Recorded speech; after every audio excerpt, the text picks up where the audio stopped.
More and more people are living in urban environments. More and more people are disconnected from what we're trying to protect. So reaching those people in those urban environments, highlighting the beauty that is out there, that people are too busy or too distracted or too glued to their screens to notice, is vital. We all have that inner innate connection with nature, and I think we lose it, but it's there to be rekindled. So I think if you can reach people in these urban environments where they're disconnected from it with these messages, I think it's really powerful.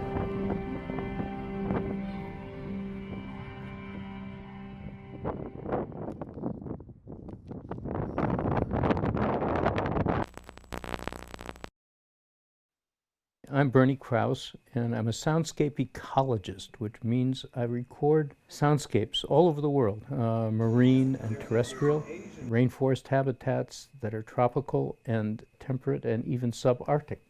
And one of the things that I've discovered is when I went back to look at my archive, actually one of the things that I discovered is that well over 50% of the archives that I've recorded since 1968, especially in North America, are from habitats that no longer exist. They're either altogether silent or they've been transformed so radically that they can no longer be heard in any of their original form. There's a lot of reasons for habitat loss in North America over the last 50 years. There's a lot of unseen pollution that's still really affecting a lot of species. And for streams, a really big issue is stormwater runoff. Every time it rains, all that stormwater hits the ground, hits all the fertilizers and pesticides, that all runs off and gets deposited in the stream and impacts stream species. So while the stream may look healthy, because you can't really see these things, there may be a lot of pollutants in the streams. If it's nutrients from agriculture, then you do see it. You know, you see a lot of algae growth because there's a lot of nutrients. My name is Thomas Breeze Marcus. Well, my background is mainly Native American. I'm about 4 different tribes. My ancestry here in the valley is the Acamelatam people, which is the river people. This valley that we're living in, the Valley of the Sun, the nickname of Phoenix, right?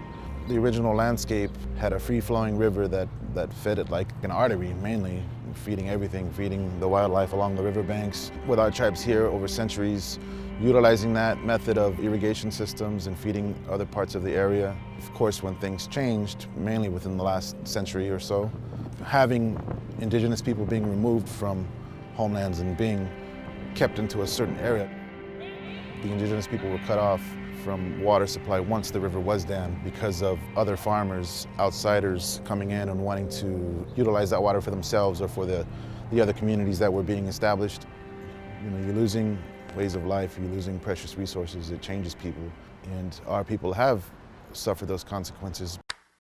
Nashville is in a big basin surrounded by a highland rim, and in the 1700s it was actually a grassland habitat, and there were hundreds and thousands and maybe millions of bison and elk that lived here. And European settlers came here. It was a nice grassland habitat. It was easy to grow crops. And they killed all the bison and elk because that got rid of Indians. So the habitat has dramatically changed here just since European settlers moved in.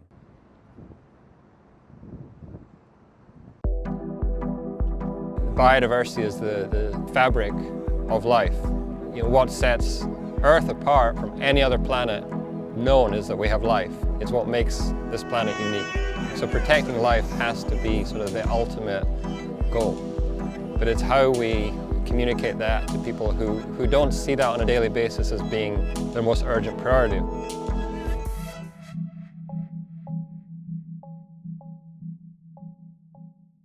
Over the past 10 to 15 years and even longer, most zoos have really become conservation organizations where they're doing both in situ work, which is in the field, in the habitat of the animal, and sometimes that's in collaboration with ex situ work, which is in captivity. Some projects we're working with are a combination of both, where we're doing field surveys to document the status of hellbenders, the largest salamander in North America in Tennessee. Plus we're doing work on zoo grounds to head start individuals for reintroduction. We're doing the same thing with alligator snapping turtles. I feel the biggest threat to biodiversity is global climate change. And I actually think global warming is probably a better term, because that's actually what's going on. It's getting warmer, the ice is melting, and I think we're seeing the effects of that sooner rather than later. I think it's really important that we do what we can to move on to new technologies that will limit carbon emissions.